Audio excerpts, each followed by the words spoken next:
ബാബരി മസ്ജിദ് തകർത്ത ഭൂമിയിൽ നിർമ്മാണം പൂർത്തിയാകുന്ന ആരാധനാലയത്തിന്റെ പ്രാണപ്രതിഷ്ഠ ചടങ്ങ് നടന്ന ഇന്ന് പ്രതിഷേധ ദിനമായി ആചരിച്ച് PDP പ്രവർത്തകർ മലപ്പുറത്ത് വായ മൂടിക്കെട്ടി കറുത്ത വസ്ത്രം ധരിച്ച് പ്രതിഷേധിച്ചു.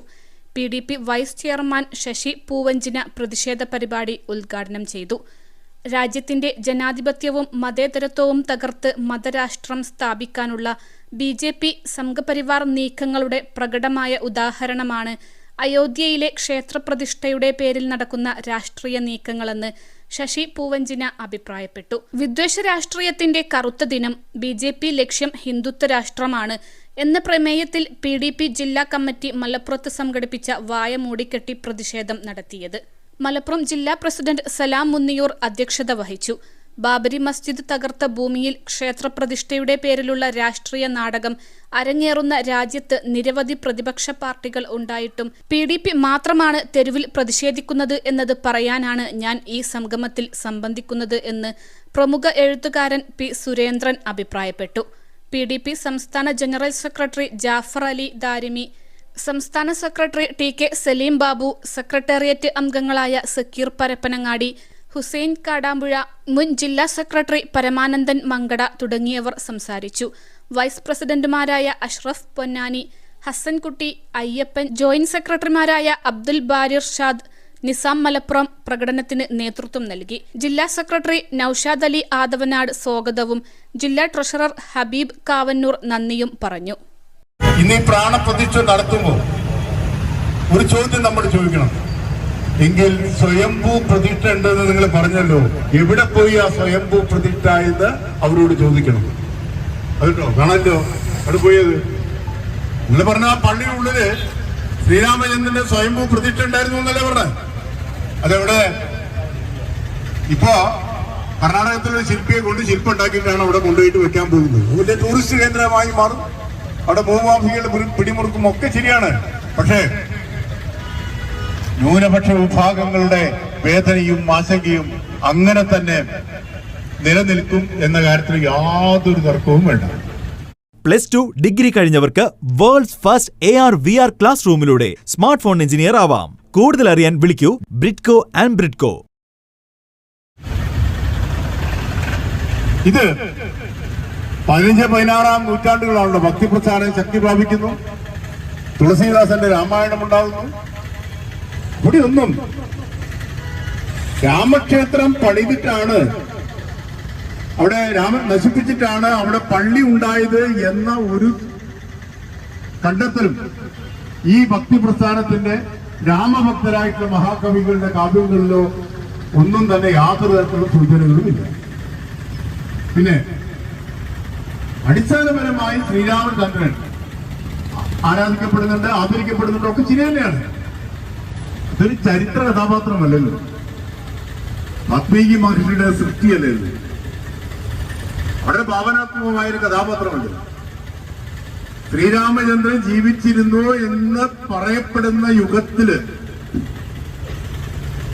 ആ യുഗത്തില് മനുഷ്യരാശിയുടെ അവസ്ഥ എന്താണെന്ന് നമുക്കറിയാം. ആകപ്പാടെ ഇന്ത്യയിൽ തന്നെ ഒരു സാംസ്കാരികമായി നമ്മൾ ഇന്ന് പറയുന്ന തരത്തിലൊക്കെ ഒന്ന് രൂപപ്പെട്ടു വന്നിട്ട് ഏറെക്കാലം ഒന്നും ആയില്ല. 10,000 കൊല്ലത്തെ പഴക്കമേ ഇൻഡസ് വാലി സിവിലൈസേഷൻ പറയുന്നുള്ളൂ, അല്ലെ? ഇവർ പറയുന്നത് ചരിത്രപരമായി സാധുതയില്ല. ആർക്കിയോളജി, അതാണ് ഏറ്റവും പ്രധാനം. ആർക്കിയോളജിയാണ് ഏറ്റവും പ്രധാനം. അതിന്റെ യാതൊരു വിധത്തിലുള്ള സാധുതയില്ല. നരവംശാസ്ത്രപരമായ പഠനത്തിൽ ഇത് പറയുന്നില്ല, അങ്ങനെ ഒന്നും പറയുന്നില്ല. ഇത് കേവലം ഒരു മിത്താണ്. ശ്രീരാമചന്ദ്രൻ മനോഹരമായൊരു മിത്താണ്. ആ മിത്തിന്റെ മനോഹാരിത അതിനുണ്ട്. പക്ഷെ അതിനെ ചരിത്ര കഥാപാത്രമാക്കി മാറ്റും. എന്നാൽ ബാബർ ഒരു മിത്തല്ല, അതൊരു ചരിത്ര നായകനാണ്. അദ്ദേഹം പള്ളി ഉണ്ടാക്കിയതിന് കൃത്യമായ രേഖകളുണ്ട്, സമയമുണ്ട്, എല്ലാം ഉണ്ട്, എല്ലാം വയ്ക്കപ്പെട്ടുള്ളതാണ്. അപ്പൊ ചരിത്രത്തിന് മേലുള്ള ഐതിഹ്യങ്ങളുടെയൊക്കെ ഈ കടന്നുകയറ്റത്തിലൂടെ വംശീയത സ്ഥാപിക്കപ്പെടുന്നു. അബ്രഹാം പറഞ്ഞ പോലെ വർത്തമാന കാലഘട്ടത്തിൽ ഏറ്റവും നല്ല വിൽപ്പന ചെറുക്കായി ശ്രീരാമ ബിംബം മാറിയെന്നും അതിനെ കേന്ദ്രീകരിച്ചുകൊണ്ട് ഒരു വംശീയ രാഷ്ട്രം പടുത്തുകെട്ടാമെന്നുള്ളത് കൊണ്ടാണ് ഒരു ക്ഷേത്രത്തിന്റെ പണി പോലും പൂർത്തിയാക്കുന്നതിന് മുമ്പ്, ഇലക്ഷന് മുമ്പ് തന്നെ ഇങ്ങനെ ഒരു പ്രതിഷ്ഠയുമായി രംഗത്ത് വരുന്നത് കൃത്യമായിട്ടൊരു വലിയ പൊളിറ്റിക്കൽ അജണ്ട ഇത് പറയുന്നുള്ളൂ. ഇനി കുറച്ചു കാലം ഇതിന്റെ ഓണത്തിൽ പോകും. അപ്പൊ ഏതെങ്കിലും തരത്തിലുള്ള വംശീയമായ പുതിയ കാര്യങ്ങൾ ഉയർത്തിക്കൊണ്ടുവരും. അങ്ങനെ രാഷ്ട്രം ശിഥിലമാകും എന്നുള്ളതാണ് ഇതിന്റെ ഭാഗം. ന്യൂനപക്ഷങ്ങൾ അരച്ചിടും. സത്യത്തില് അങ്ങനത്തെ ഒരു പള്ളി സൗഹാർദ്ദ അടിസ്ഥാനത്തിൽ ഒളിച്ചു കൊടുക്കാം, അവിടെ ഒരു ക്ഷേത്രം പണിയാനായിട്ട് ഞങ്ങൾക്ക് വിട്ടു തരണം എന്ന് പറഞ്ഞാൽ മഹാഭൂരിഭാഗവും മുസൽമാന്മാരും വേണമെങ്കിൽ അത് അനുവദിക്കും. പള്ളികളെത്രയോ അമ്പലങ്ങളൊക്കെ തകർന്നു പോകുന്നു ആണല്ലോ. ഞാൻ അവിടെ തന്നെയായിരുന്നു. ആയിക്കോട്ടെ, ഇതിനെ കുറിച്ച് അപ്പുറത്ത് നമുക്കൊരു മനോഹരമായ പള്ളി പണിയാൻ പറ്റും. സൗഹാർദ്ദ സ്നേഹത്തിൽ ഇതൊക്കെ സാധ്യമാണ്, അല്ലേ? എല്ലാം സാധ്യമാണ്. ഇപ്പൊ ദുബായിൽ പഴയ ഒരു ക്ഷേത്രം ഇപ്പം പൊളിച്ചു മാറ്റിയല്ലോ. ആ പൊളിച്ചു മാറ്റുമ്പോൾ മറ്റൊരു ക്ഷേത്രം ഉണ്ടാക്കി കൊടുക്കുകയാണ്. ദുബായ് പോലുള്ള ഒരു സ്ഥലത്ത് ഹിന്ദുക്കൾക്ക് ഒരു ക്ഷേത്രം ഉണ്ടാക്കിക്കൊണ്ട് യാതൊരു ബാധ്യതയില്ല, അല്ലേ? എന്നിട്ടും അത് ഉണ്ടാക്കുന്നു. അപ്പൊ അത് പൊളിക്കേണ്ടിരുന്ന ഒരു കാര്യം വന്നു. അവിടെ വേറെ നിർമ്മിതി വരികയാണ്. എത്രയോ പള്ളികളും ആരാധനാലയങ്ങളും പൊളിച്ച് അവിടെ പുതിയ മന്ദിരങ്ങൾ പണി, ഇതൊക്കെ സ്വാഭാവികമാണ്. പക്ഷെ ബാബറി മസ്ജിദ് ഫാസിസ്റ്റുകൾ ഹുങ്കാരം മുഴങ്ങി തകർക്കുന്നതോടുകൂടി ഇന്ത്യയിലെ ന്യൂനപക്ഷങ്ങൾക്ക് ആശങ്ക ഉണ്ടായി എന്നും അവർ അരക്ഷിതരായി എന്നും. എത്ര പേരാണ് ഈ കലാപത്തിൽ മരിച്ചത് മാത്രമോ? ബാബറി മസ്ജിദ് അങ്ങനെ പെട്ടെന്ന് ആരും അറിയാതെ ഒരു ദിവസം വന്ന് കർഷകർ നടത്താനല്ലോ. കൃത്യമായി തീയതി നിശ്ചയിച്ച് അതിന് വലിയ ക്യാമ്പയിൻ നടത്തി, രഥയാത്ര നടത്തി. ഇന്ത്യയിലെ ഫാസിസ്റ്റ് അജണ്ട നടപ്പിലാക്കുന്നതിന്റെ ഭാഗമായി വിഭാഗീയത ഉണ്ടാക്കി. മാത്രമല്ല 5000-ഓളം മാധ്യമ പ്രവർത്തകര് നോക്കി നിൽക്കുകയാണ് ഇത് തകർത്തത്. എന്ത് പറഞ്ഞാലും ആര് വേദനിച്ചിട്ടും കാര്യമില്ല. ഇന്ത്യയിലെ എല്ലാ ജനാധിപത്യ പ്രസ്ഥാനങ്ങളെയും നോക്കുകുത്തികളാക്കി നിർത്തി സംഘപരിവാറിന് അവർ അജണ്ട നടപ്പിലാക്കാൻ കഴിഞ്ഞു എന്നത് അവർക്കൊരു കാര്യം ബോധ്യമായി. ഇന്ത്യയിലെ മതേതര പ്രസ്ഥാനങ്ങൾക്ക് ഇത്രയേ ഉള്ളൂ എന്ന് അവർക്ക് ബോധ്യമായി എന്നുള്ളത്.